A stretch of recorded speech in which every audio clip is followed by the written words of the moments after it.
principles of composition.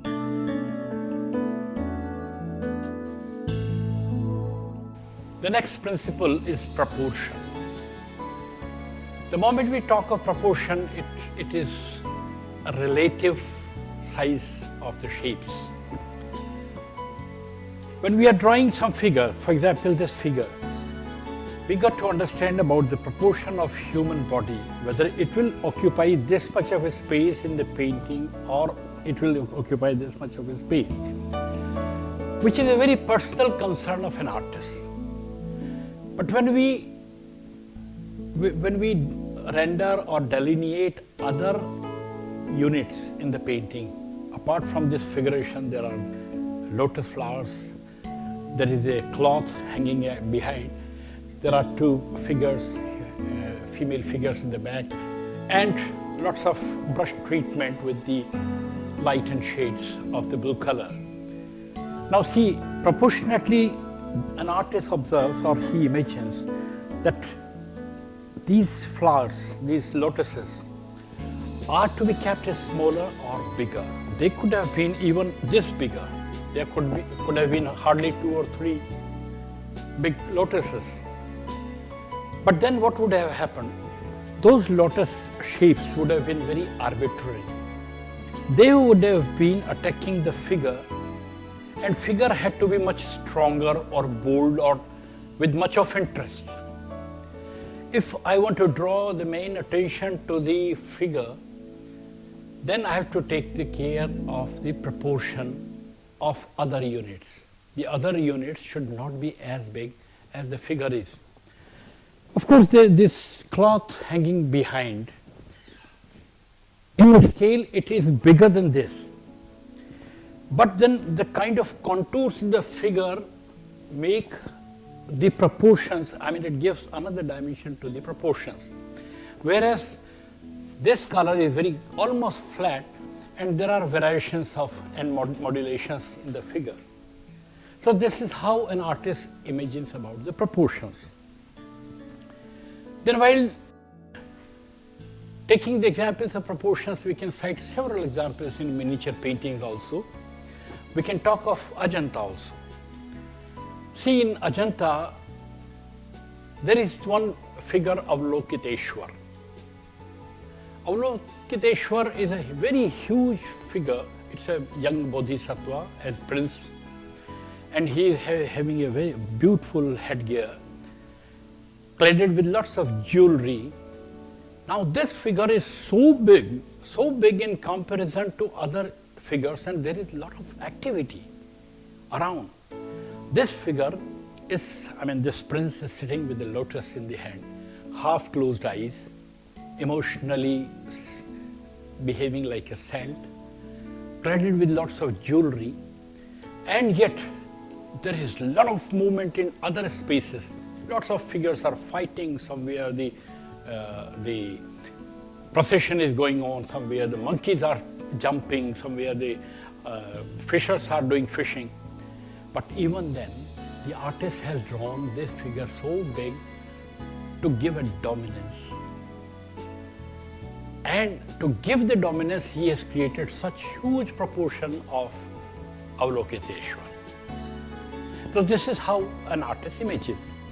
Similarly, in our miniature painting also, you can see, if we measure the proportion of the tiger in comparison to the trees drawn here, the tiger is too big in the picture. But the artists want to emphasize on the vigor of a tiger. That is the main aim of the artist. He wants to express the vigor and the hugeness of the tiger. The tiger is almost, see, this is the proportion, even it's bigger than the pencil, and if we measure, it is almost the same height of the picture. It is so big in comparison to this. If you measure here up till the, see here and this much, and see here and this much, as big as the height of the total picture. The tiger is so big and the trees are so smaller, whereas when the tiger moves in the jungle, the trees are too tall. But artist is not bothered about the trees. He is using the trees as units to express that this is a jungle. So this is how the proportion is being handled by the artists. There are, the artists who have created enormous elongation in their figures. Look at this famous painting of El Greco, the Vision of St. John. Now here, look at the figuration of St. John that El Greco created right from here till the end of the picture. He is so big. Whereas the other figures with whom he is related here are so smaller in proportion. So this is artist's mental proportion, that if he wants to give the dominance or the prominence to a particular figuration, he gives it more, he delineates it in much of a space, or with bright colors, or with different varied textures which dominate the scene. Even in abstract paintings, you can find the dominance through textures. Look at this picture of a sculpture by Praxiteles. Praxiteles here, he delineates an athlete here, exactly like the human body. All the delineations of human body, the muscles and the bones, everything is tuned with the proportion of a common human being or athletes. But look at this figure. Look at this another Greek sculpture. Here the proportion is elongated. Look at from the pelvis to the feet. The entire proportion is elongated, whereas this portion is smaller and head is bigger. So this is how the proportion is being treated. And look at this figure of Giacometti. The great sculptor has used his entire material like a line, and it is so linear, it's so much elongated that one can't believe of that time that the human figure could be treated so much elongated. This was the period when the modern art was in building and between the two wars. So I believe now you have followed what proportion is. Every artist decides to create his own proportions, but the proportions are to be in tune. It should be in the unity, it should be in the balance, and it should be expressive. So now we shall be talking about balance.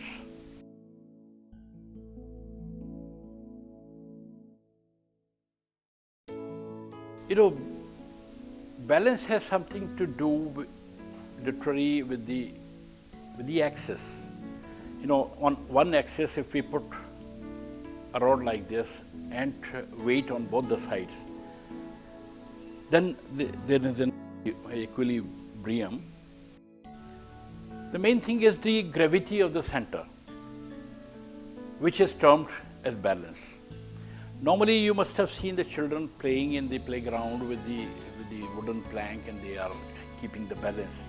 And suppose one child is heavier, then the other child will go little at the back and create a balance. So this will be a kind of balance which gravity allows you to do. So normally we talk of this balance. Psychologists have talked a lot about visual balance, and they give a lot of terms with which we are not much concerned. The reason is that when we are talking about the pictorial aesthetics, then we have to count those balances which are very common and in day-to-day use of the artist. Now, here we talk of three kinds of balances. One is the axial balance. Another is the Radial Balance, and third is the Occult Balance. Now, to come with what is Axial Balance, you must have seen several paintings of this kind where the figure is sitting right in the center, and on either sides the things are repeated. Mostly in Renaissance paintings, whenever the Mary is sitting or the Christ is placed in the center of the painting, then on either side you see the activity. So there is an axial balance, means you can draw a line from the center and things are repeated on either sides. You can see many a times such paintings in Indian miniatures also, where the ruler is sitting. For example, in this particular picture, what we see is the repeated design. A floral pattern has been repeated all over on either sides. The reason is that there is an axis in the center, and things have been repeated half this way, half this way, half this way, half this way. These kind of designs. We can shift to this design now, 17th century, especially a Tantra painting, where you see this, in the center there is a rectangle, vertical rectangle, and the flower kind of motif has been done there. And on either sides, the strips have been repeated with difference of color. Now how? In axial painting also you start creating a variation. Look at the extreme left, there is a red color, and on the extreme right, there is a light green color. So with the variety of color also, you create a balance. Now this is axial composition, or I mean you can see that things have been repeated on either sides, but the color has been balanced looking to the hue of the color. So, you know, we'll be talking about the balance of line, balance of unity, balance. I mean, there would be balance of several elements of painting. And here we are talking about this particular miniature painting from Tantra school of art. And there we are seeing how the things have been repeated.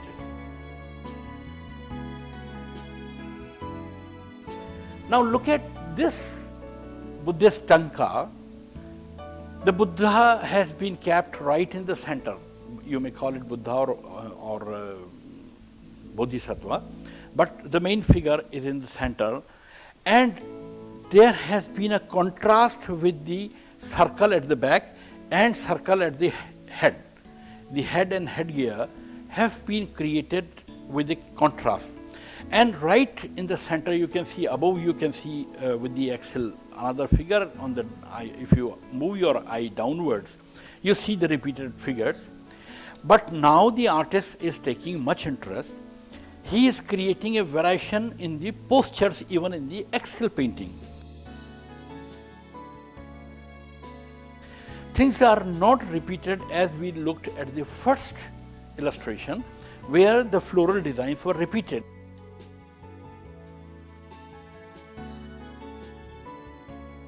Now, even in axial painting, axial composition or axial balance, how the artist is creating the variations.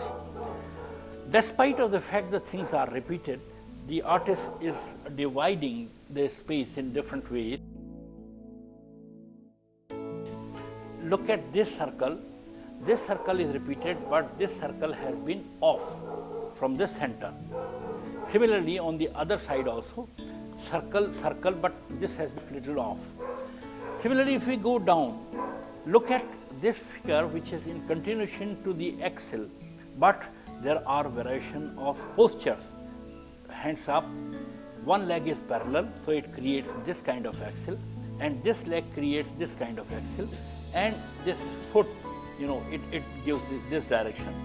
So with each figure, the artist is taking the pleasure in creating various postures even in the axial balanced composition. The thing is that this is a very typical and very rich school of painting, the Tanka school of painting, which was practiced in Nepal and Tibet, etc. And it is still being continued there. So it's a kind of painting where most of the paintings, almost 95% of the paintings, have the axial balance. Look at this painting from mid-19th century. This is quite a geometrical composition where the axial composition has been used. But the way in Tanka paintings, we looked at the variation of postures. Similarly here, you can watch. Look, this white has not been repeated here. It is black. The black has not been repeated here. It's red. So how the artist is creating variations? Look at this square and look at this square. He has countered this square in a different way. Though it's completely an axial composition, yet the artist has created with the color field areas, creating lots of variations. So how even the axial balance could be created in a work of art which could be aesthetically great. Now, let us talk of another balance, which we say radial balance. Now, radial balance means it begins from a point and every activity is surrounded by this point. There is a center of axis, center of point, and from center of point, all the activities are surrounded. You see, there could be several patterns, there could be repeated patterns, and there could be irregular patterns as well. Now look at this painting. Here the balance is in a different way. See, Krishna is of course in the center, one figure, but the same Krishna has been repeated in the circle. Since it is a dance, it's a Maharasa performed by Krishna. So being a dance, it is the artist has created a circular form. But apart from this circular form here, you see, everything is concerned about the center figure. Every movement is directing towards the center. Now, this kind of composition where there is a single point, and from single point, everything is pointing towards the figure. That kind of composition is taken up as the radial balance.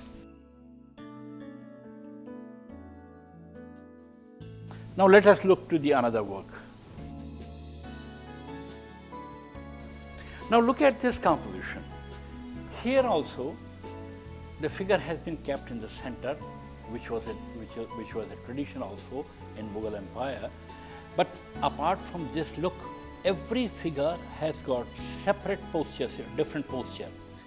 Even look at the architecture. In architecture, there are no repetitions. If there is a minaret here, the another form is different, then they have left the space in between of the garden, and this minaret is different. So you see the variation there. The horse coming inside.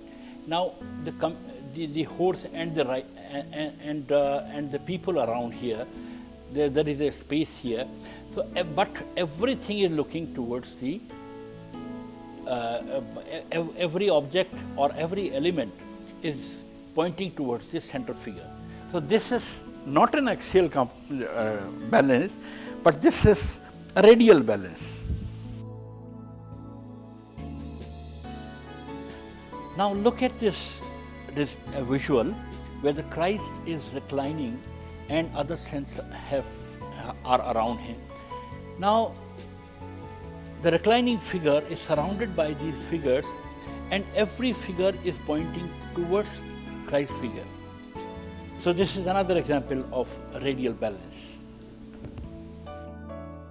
Now, the third kind of balance is the occult balance. The occult balance allows the pictorial space, different kind of shapes, capped in different places, but the unity is to be created, of course. But unity is next thing. But when we talk of balance, if these elements have been placed in different areas of a pictorial surface, how you are creating the harmony, how you are creating the unity, how you are creating the rhythm. That is the personal gesture of an artist. But this is also a balance where things are neither repeated nor the movement begins from any gravitational point, that everything is pointing towards that figure or it is coming out of that figure. But you can place the things anywhere, and the relationship is quite different. It is very challenging also. Most of the artists, and especially the contemporary artists of the world, have been adapting the occult kind of balances, which is very challenging because every artist comes out with a challenge to bring his work with a new flavor, with a new gesture. Look here, this is an example of occult composition.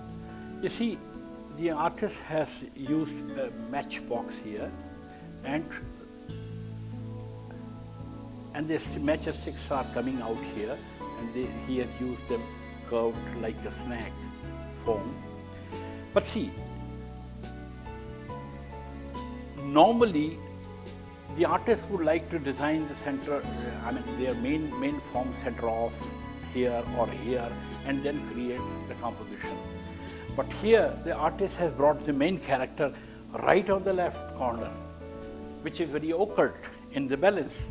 But he has created this horizontal balance with the arch here, and the direction goes there.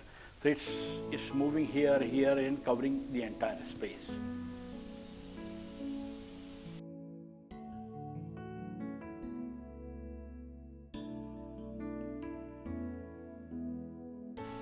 Look here, the human figure has kept reclining like this and with the hands resting on the ground, and the artist has created a balance, occult balance, with this stick against such a strong red. Here is another example of an occult composition where the artist has spread in all visual elements in all four sides and everywhere it is, excepting that he has tried to create the center of interest here in this area. But there are lots of radials in different corners. So, there is no axial and there is no radial.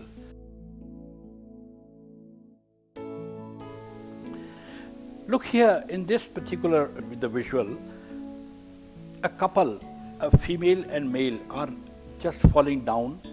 They are descending from the upward to downwards, and there are heads which have been repeated, but these figures have not been repeated anywhere.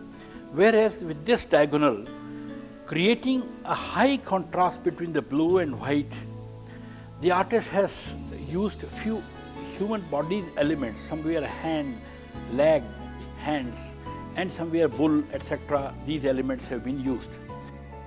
Now the thing is to cut the entire design like this with the hard contrast and to create a balance with the rest of the space is again a challenge to the artist, and that's how the contemporary artist faces the challenges of creating occult balances.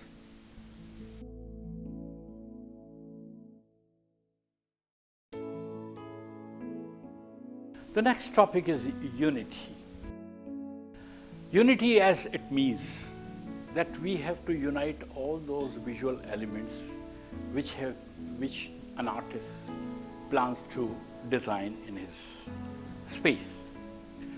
Now the various elements, whatever you have borrowed from nature or whatever is coming out of your mind, that comes in a shape.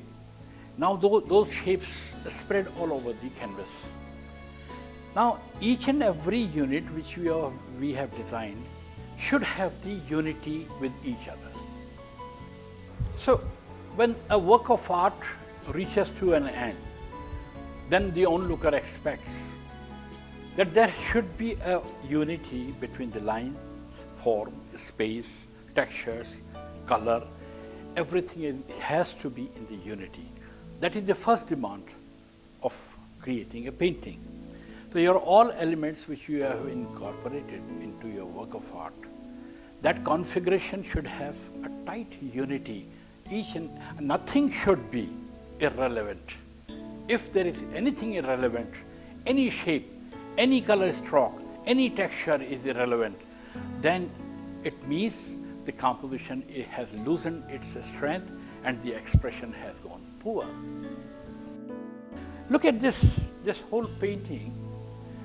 Now, against white, there is a painted elephant and a woman cladded with Rajasthani jewelry is there, and there is a small door and there is a small offset of the wall. Now, in major, it's a white wall against which the figure is standing and other ornate things have been done. Look at the elephant. This kind of elephant has been painted on the walls of Rajasthan houses where the marriage ceremonies go on. It is a part of decoration. Now you can observe that the elephant is so strong with the black and with the other ornate work on its hump. It has been countered with a door here. Though the door is very simple, it does not have that much of ornate work as it has been done here. But the entire strength of this elephant has been countered with this figure also. Otherwise, everything is white. But believe it, the artist has created the unity between the three, cutting this wall up till there, which is going to the infinity. Had this wall not going to the infinity, had it been like this,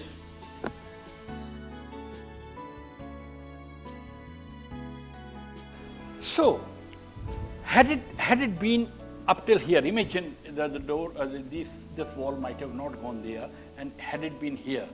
Now this and this would have been in one line, and we would have lost the unity of these three, which creates a triangle here, and then it goes there.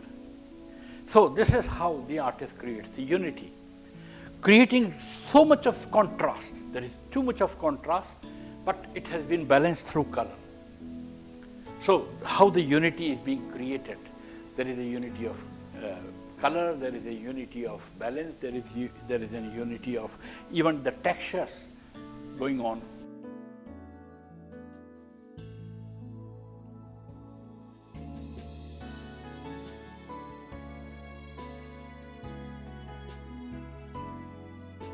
Now see, this is a beautiful example of a visual of a painting by a very eminent artist of our country, K.K. Haber. Now see, against this whole green there is a red strip here and a blue strip here. Could you believe that unity is being created between the red and blue? Red is so strong against so much of a space. But this being right in the corner with the white, with the background of the wall area where you will be displaying it, this blue becomes very strong in comparison to the red. So it is countered, and how the artist creates the unity. Now look at this composition. This is an etching by a famous graphic artist, Lakshma God. Here he uses in more than half of the portion, he creates the imagery of two animals. There is a female and there is a male, but there is a strong crudity in the animals, as if they are hungry for the sex. Whereas another group of people have been bound together in one group, very closely associated. And though there is a hard contrast between here and here, and you see this white, here there is a very little white, but here it is so much of white. This leaving the white area, white surface area, he has given extra importance to these two figures of animals, and this is how he creates the unity.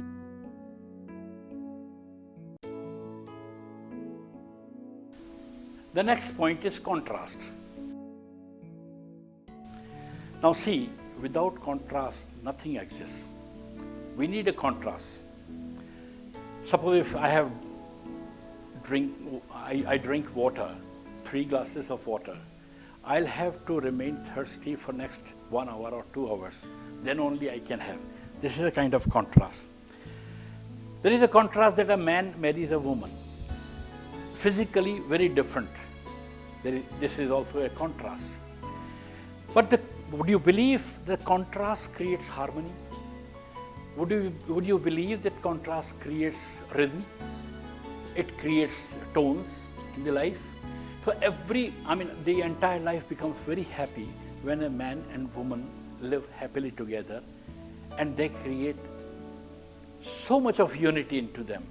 But it is a high contrast, physical high contrast is there, and there could be even mental contrast. But still there is a unity, there is a harmony, and everything. It may be linear, it may be textural, it may be something when it is applied to the arts. In painting, contrast is extremely important because you cannot give importance to one area unless you create the contrast in the other area. For example, look at this painting. Here the artist has created a strong contrast between black and white, which has been divided, which has been given unity by the red stroke like this. But the entire black has been treated with lots of textures. And so is in the white also you find a lot of textures are there. So though such a hard contrast has been created, still there is a unity of textures, unity of colors, and unity of total form. So this is how the artist creates the contrast.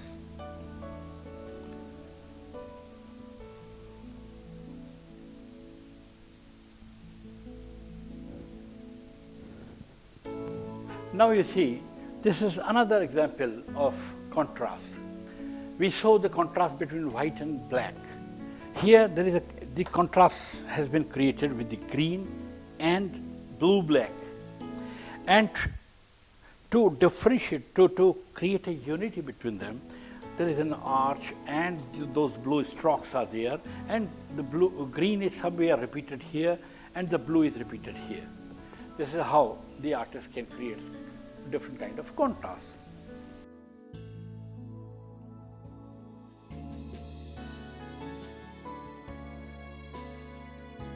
Now look at this painting. The artist has created a contrast with yellow, red and pink colors. Here, see, and how the contrast has been created. Instead of dark color, the artist has used only the red tone here, creating, using the orangish white, the tertiary colors of oranges. So how the artist creates the contrast here. To counter this figure, he has used the door. But just imagine the figure beginning from here. If this figure would have not been countered by this door space or the stairs here, until this form would have been there, this would have been imbalanced. There would have not been a harmony. So the contrast would have been a failure. So how the artist creates a contrast between figure and the background, and this should be treated as a figure. Of course, it is the stairs and the door. So this against these two walls. This is how, the artist finds his own creative part of contrast.